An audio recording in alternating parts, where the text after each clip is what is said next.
If you're the strong one in your family or amongst your friends, the one people depend on, the one who keeps things together when everyone else is losing it and struggling, this video might hit close to home.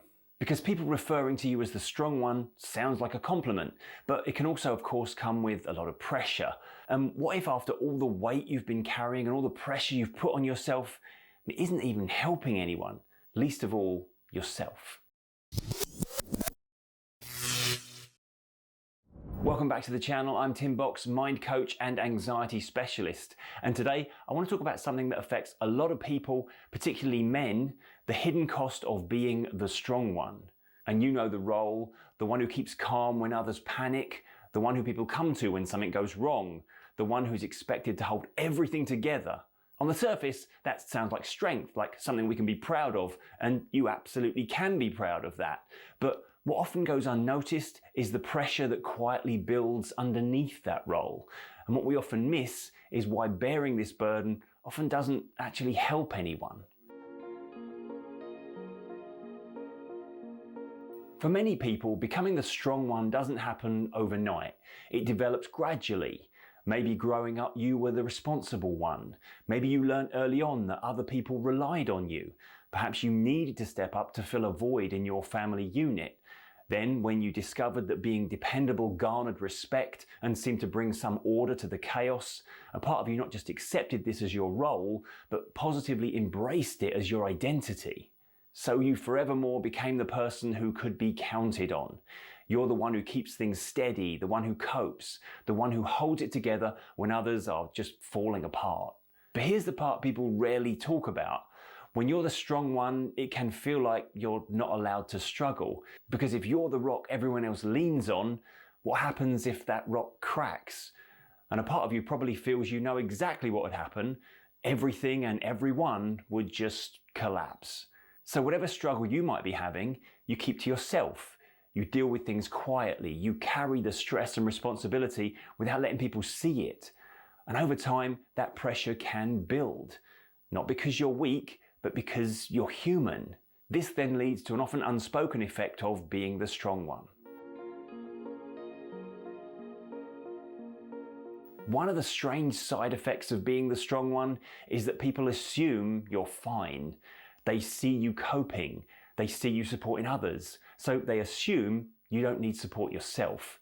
Your role in their lives has been set. You're the one they can lean on, the one that handles things. They wish they were like you, but see you as made of different stuff. If there's a problem, they know who they turn to. And over time, that can become a lonely place to stand. You're surrounded by people, but you feel like the only one holding things together. Now, here's something important that needs to be understood here. Being strong doesn't mean you have to carry everything alone.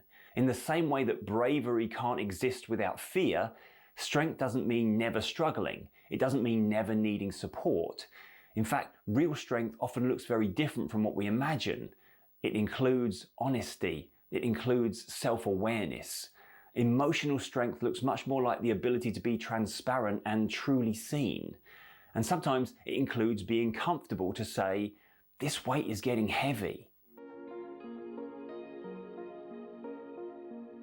Now, if you're recognizing yourself in what I'm talking about here, then you're probably starting to say, yeah, but if I let the people around me know I'm struggling, then they'll just freak out even more because I'm the one giving them the belief that everything will be all right. But it's not their belief that's the problem. It's yours. Your belief that everything depends on you is the thing exerting the pressure on you right now. The idea that we're responsible for everyone else's stability is the weight that bears down on us.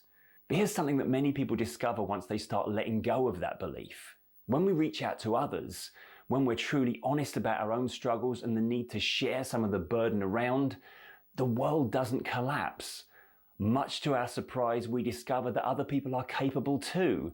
In fact, we might even discover that sharing some of that burden helps others truly step into their own power. Because all the time we were carrying everything for everyone around us, they weren't growing. They were just learning that they were dependent. By supporting them, we were just stealing their agency and preventing them from discovering their autonomy. When you stop carrying everything, you often create space for other people to step up. Strength isn't about never bending. It's about knowing when to share the load. It's about recognizing that being dependable doesn't mean taking on every burden to the point where we sacrifice our own well-being and position everyone else as dependent on us.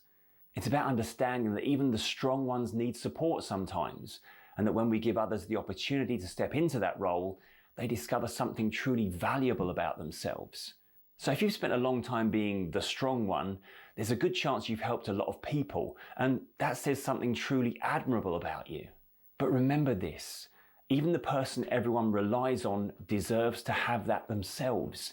And that's not weakness, that's balance.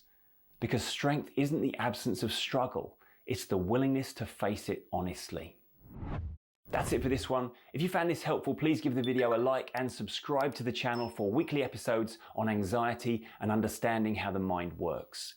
You can also check out the members area for deeper insights, my full anxiety program, and weekly live Q&As. But that's it for now. I'm Tim Box. Always remember, be kind to your mind, and I'll see you next time.